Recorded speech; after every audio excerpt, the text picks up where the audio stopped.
ছাত্ৰ ছাত্ৰীসকল আজি আমি ধ্যানচান্দ লেছনটোৰ প্ৰশ্ন উত্তৰ কুৱেশ্যন আনসাৰ 6ৰ পৰা আমি আলোচনা কৰিম।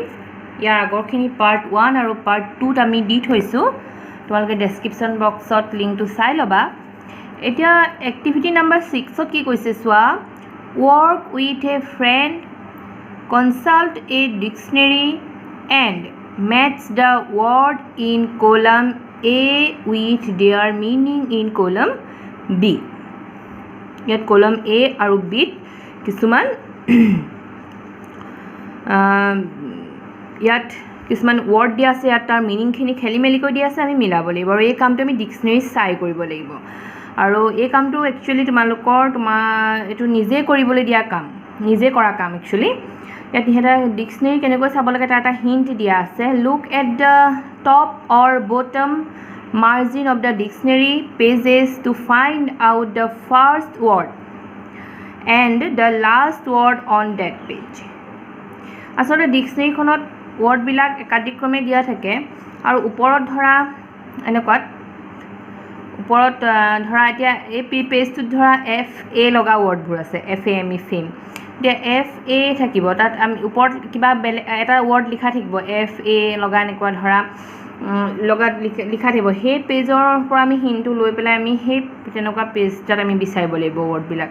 মই ডিক্সনেৰী কেনেকৈ চাব লাগে তাৰ ওপৰত এটা এক্সট্ৰাকৈ ভিডিঅ' তোমালোকক দিম, আৰু আজি ইয়াতে যদি সেইটো দিওঁ আমাৰ কুৱেশ্যন আনচাৰখিনি থাকি যাব, সেইকাৰণে সেইটো এটা এক্সট্ৰা ক্লাছ এটা দিব লাগিব।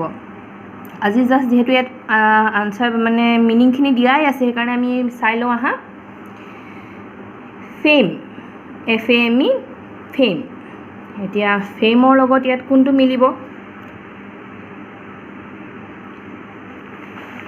মই ইয়াত এইখিনি এনেকৈ মিলাই থৈছোঁ চোৱা।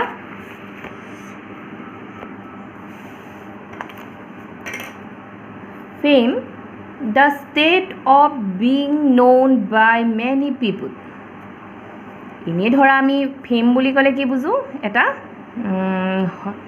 ধৰা এতিয়া ফটোখনৰ যিটো ফেম, যাৰ সজ্জাটো এটা ফেম, সেইটো আমি বুজোঁ। কিন্তু ইয়াত ফেমটোৱে কি বুজাইছে, FAME ফেমটোৱে নাম, যশ। The state of being known by many people, যেতিয়া এজন মানুহে চিনি পায়, তেওঁ এটা পৰিচয় লাভ কৰে, সেই পৰিচয়টো তেওঁৰ ফেম বুলি ধৰা হয়, যেতিয়া তেওঁক বহুত মানুহে চিনি পায়। ষ্টাৰ্চাৰ, the importance and respect that a person has because of his or her ability and achievement. যেতিয়া এজন মানুহে নিজৰ যোগ্যতা আৰু সফলতাৰ বলত যেতিয়া এটা গুৰুত্ব লাভ কৰে, এক বিশেষ সন্মান লাভ কৰে, তেতিয়া সেই কণ্ডিশ্যনটো কোৱা হয় ষ্টাৰ্চাৰ। যিটোৱে ষ্টাৰ্চাৰ বুলি ক'লে এনেই আমি বুজোঁ ধৰা এজন মানুহৰ কিমান তাৰমানে ধৰা এটা ডাঙৰ এটা নাম, এটা ষ্টাৰ্চাৰ সেইটো বুজায়।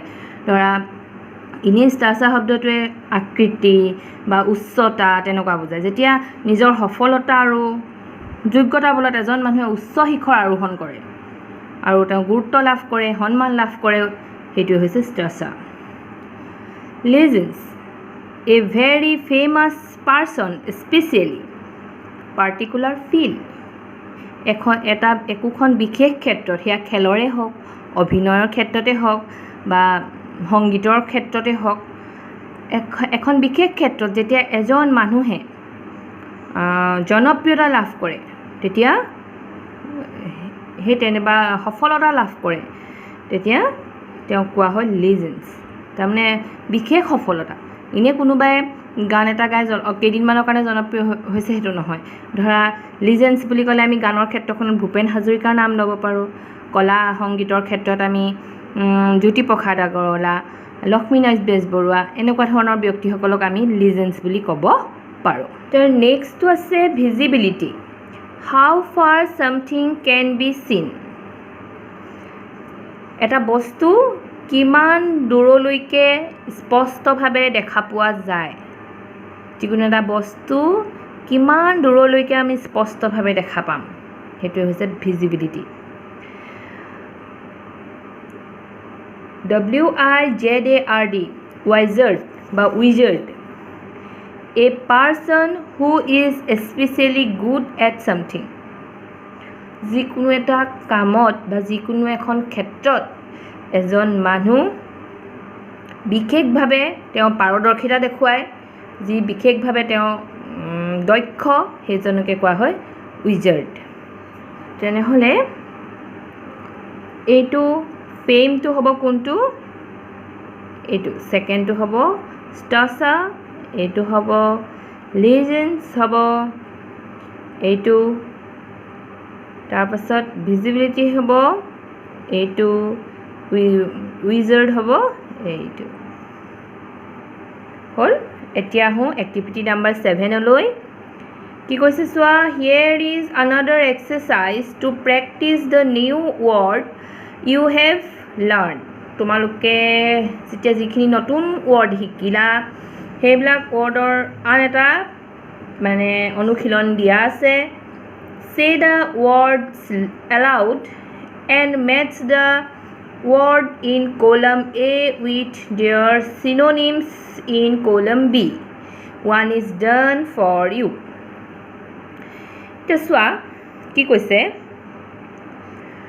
তোমালোকে কলাম A ত কিছুমান ৱৰ্ড পাবা পাইছা কিছুমান B ত পাইছা আৰু এই দুইখিনি অৰ্থ একেই অৰ্থাৎ যাক আমি অসমীয়াত কওঁ সমাৰ্থক শব্দ আৰু সেইখিনি ইংলিছত কোৱা হয় synonyms words with similar meaning যাৰ কি একেই অৰ্থ একেই প্ৰথমটো দিয়া আছে ফেমাস অৰ্থটো হৈছে well known ফেমাস মানে বিখ্যাত well known তাৰমানে এটা ভাল নাম থকা well known greatest biggest great মানে মহান বিশাল মহান গ্ৰেটেষ্ট আটাইতকৈ যি মহান বিগেষ্ট মানে আটাইতকৈ ডাঙৰ প্ৰায় একেই অৰ্থ জইন্ট এনলিষ্টেড সংযোগ হোৱা প্লেয়াৰ স্পৰ্টছ পাৰ্চন খেলুৱৈ স্প্লেণ্ডিড গ্ৰেণ্ড বা গ্ৰেণ্ড শব্দটোৰ অসমীয়া এপ্ৰপ্ৰিয়েট অৰ্থটো হ'ব ধৰা আমি যাক কোৱা হওঁ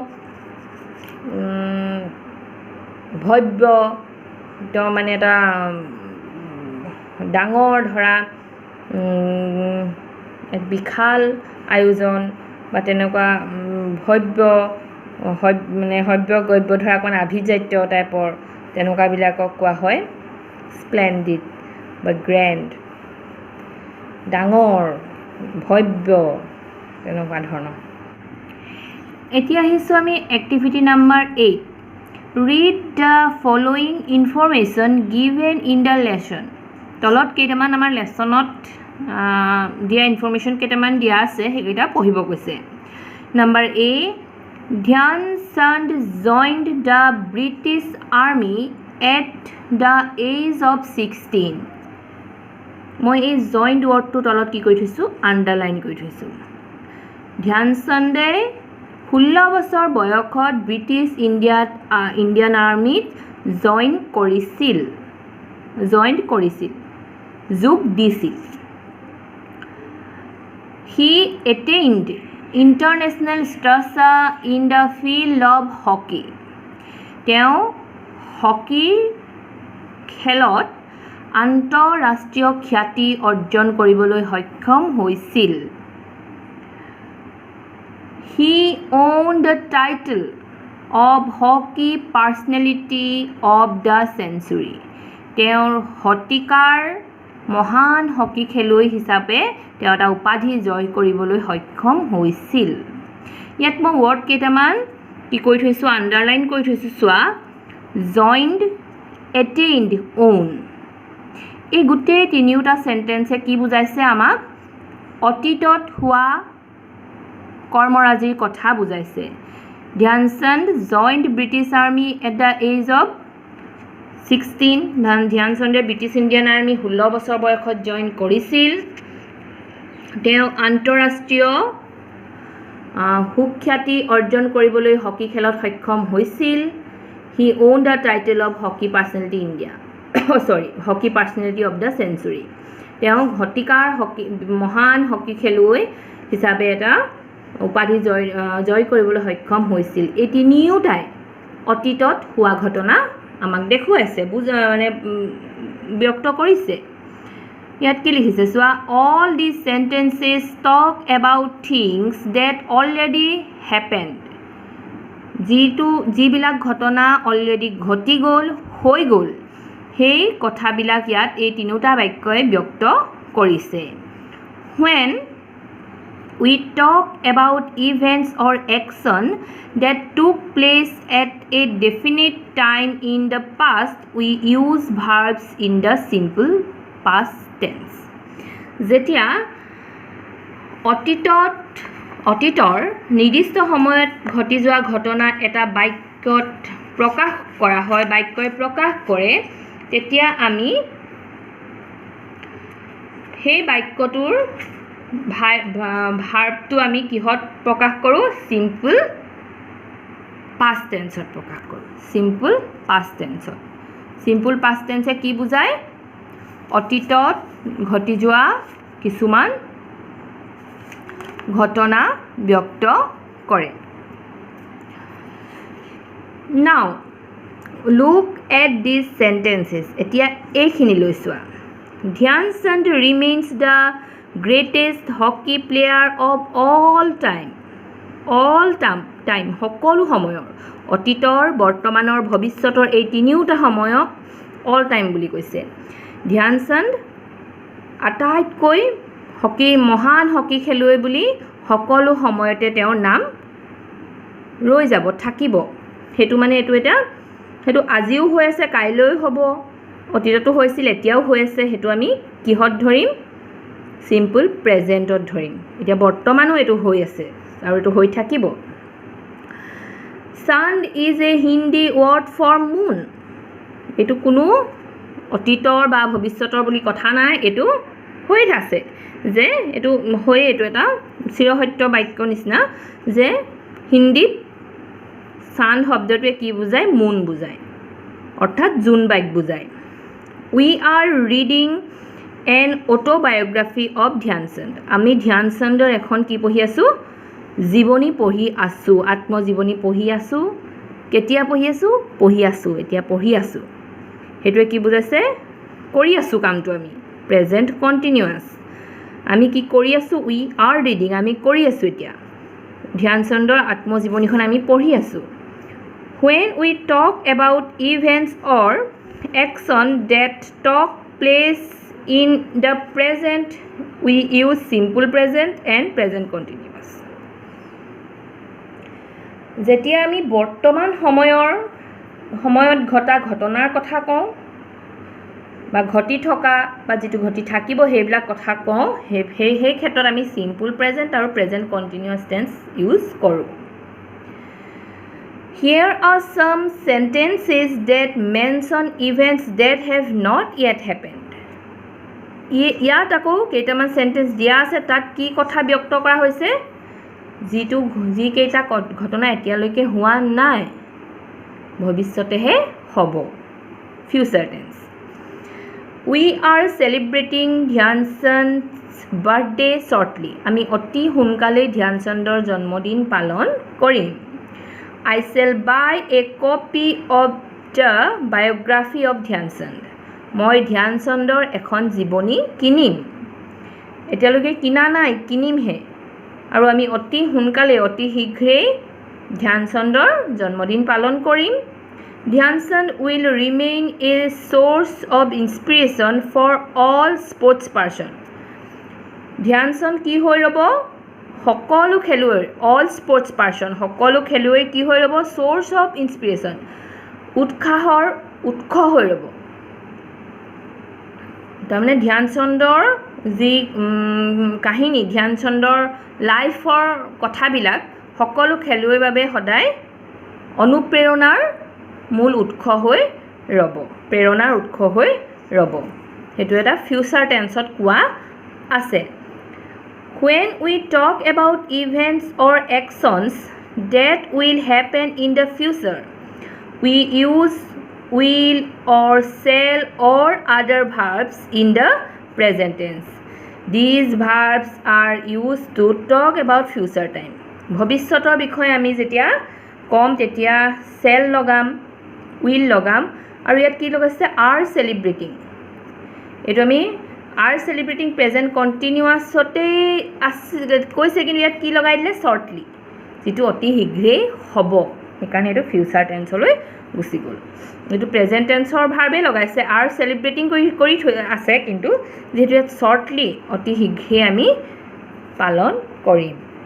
এইখিনিতে মই থুলমূলকৈ অকণমান টেন্সৰ জ্ঞানটো তোমালোকক দি লওঁ। ইয়াৰ এই টেন্সৰ ওপৰতো আমাৰ এটা এক্সট্ৰা ক্লাছ লাগিব। আমি এই ভিডিঅ'টোতে আমি টেন্সৰ বিষয়ে পূৰা জানিব নোৱাৰোঁ।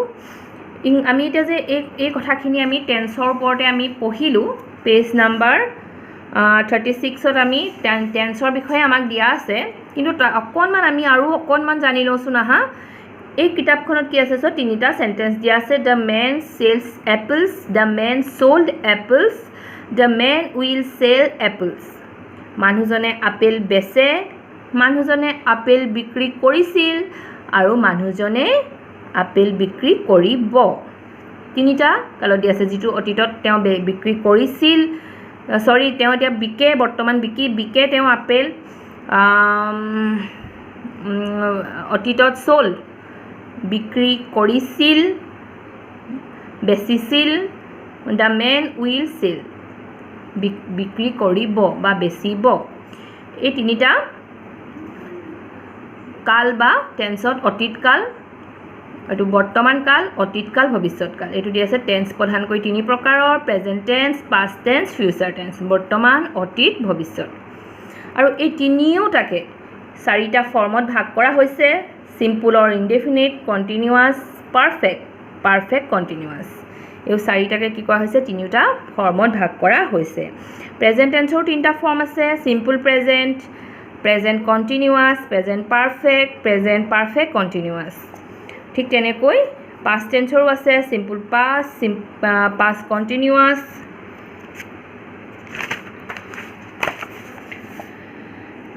Past perfect continuous. ফিউচাৰ টেন্সৰো আছে সেই চাৰিটা form, simple future, future continuous, future perfect continuous. এতিয়া আমাক ইয়াত গোটেইখিনি বহলভাৱে আমাক দেখুওৱা নাই, জাষ্ট আমাক খুব থুলমূলকৈ এই তিনিওটা পাষ্ট টেন্স, প্ৰেজেণ্ট টেন্স আৰু ফিউচাৰ টেন্সৰ ওপৰত একদম থুলমূলকৈ জ্ঞান দিছে। আৰু আমি বেলেগ এটা ক্লাছ আমি ভিডিঅ' অকল টেন্সৰ ওপৰত আমি কৰিম। Activity number 9, let's revise what we have just learned. আমি এইমাত্ৰ পেজ নম্বৰ 36ত এই পেজটোত কি শিকিলোঁ আমি আহাচোন ৰিভাইজ কৰোঁ। In the table bill' write down the verbs from the sentences you just read in the correct column. আৰু ইয়াত এই কলামবিলাকত দিয়া আছে ভাৰ্ব ফৰ্মবিলাক আৰু টেন্সবিলাক দিয়া আছে। সেইমতে আমি কি কৰিব লাগিব, বাক্যকেইটাৰ পৰা আনি ইয়াত বহুৱাব লাগিব। 1 is done for you, এইটো তোমালোকক দিয়া আছে, present continuous tense are reading, এনেকৈ দিয়া আছে। এতিয়া প্ৰথম কলমটো আছে চিম্পল পাষ্ট টেন্স। আমি তিনিটা ৱৰ্ড ভাৰ্ব মানে পাইছিলোঁ, কি পাইছিলোঁ চিম্পল পাষ্ট টেন্সত, জইণ্ড, এটেইণ্ড, ওন। সেই তিনিটা ইয়াত লিখি দিব লাগিব, জইণ্ড, এটেইণ্ড, ওন। চিম্পল প্ৰেজেণ্ট টেন্স আমি কি পাইছিলোঁ, চিম্পল প্ৰেজেণ্ট টেন্সত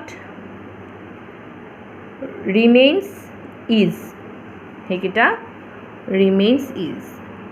প্ৰেজেণ্ট কণ্টিনিউৱাছ টেন্সত আছিলে are reading। ফিউচাৰ টেন্সত আমি পাইছিলোঁ are celebrating। এইটো are celebratingটো প্ৰেজেণ্ট কণ্টিনিউৱাছ হয়, কিন্তু ইয়াত শ্বৰ্টলি লাগি থকাৰ কাৰণে আমি কি ফিউচাৰ টেন্সলৈ গুচি গ'ল। আৰু কি পাইছিলোঁ, চেল বাই, কিনিম, উইল ৰিমেইন, জনাজাত হ'ব বা তেওঁক মানি লোৱা হ'ব। ইয়াত তোমালোকে আৰ চেলিব্ৰেটিংটো যদি আমি এই বাক্যকেইটাৰ মতে এনেকৈ কৰোঁ, এই বাক্যটোৰ পৰাহে আনিব কৈছে, সেইকাৰণে আৰ চেলিব্ৰেটিংটো ইয়াত লিখিব পাৰা কিন্তু ইভাগে যদি অকল আমি আৰ সেলিব্ৰেটিং বুলি আমি চাওঁ তেতিয়া সেইটো প্ৰেজেন্ট কন্টিনিউয়াস হ'ব কিন্তু যেহেতু আমাক এই সেন্টেন্স কিটাৰ পৰা আনিব কৈছে শৰ্ট টি লাগি আছে সেইকাৰণে আমাৰ এইটো ফিউচাৰ টেন্স হিচাপে ইয়াত দিব পাৰা তাৰপিছত চেল বাই উইল ৰিমেইন এইকিটা ফিউচাৰ টেন্সৰ এক্টিভিটি নাম্বাৰ 9 ৰ তলত দিয়া আছে নাও make a few sentences using this verb এই ভাৰ্ব কেইটা সেন্টেন্সত ইউজ কৰিব কৈছে আৰু কেইটামান সেন্টেন্স লিখিব কৈছে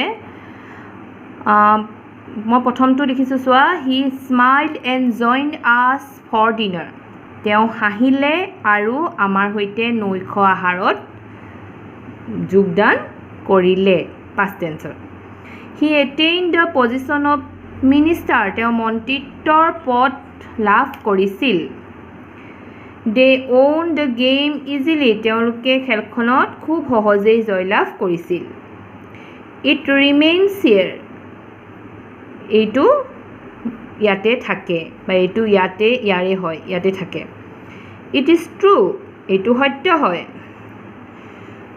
উই আৰ ৰিডিং ইংলিছ আমি ইংলিছ পঢ়ি আছোঁ এইটো তেনেকৈ মই অন্য এটা উই আৰ প্লেয়িং এনেকৈ লিখিব লৈছিলোঁ কিন্তু যেহেতু ইয়াত থকা আমি ৱৰ্ড কেইটা ভাৰ্ব কেইটা ইউজ কৰিম number E we are celebrating his birthday আমি তাৰ বাৰ্থডে পাৰ্টি সেলিব্ৰেট কৰি আছোঁ number F I sell buy a book BUY buy I sell buy a book মই এখন কিতাপ কিনিম the book will remain in the library কিতাপখন লাইব্ৰেৰীত থাকিব কিতাপখন নিশ্চয় লাইব্ৰেৰীত থাকিব ছাত্ৰ ছাত্ৰীসকল আজিলৈ এক্টিভিটি নাম্বাৰ 9 তে আমি এইটো ভিডিঅ' সামৰিব লাগিব আৰু এক্টিভিটি নাম্বাৰ 10 ৰ পৰা আমি নেক্সট ভিডিঅ'ত আলোচনা কৰিম আজিলৈ ইমানতে সামৰিছোঁ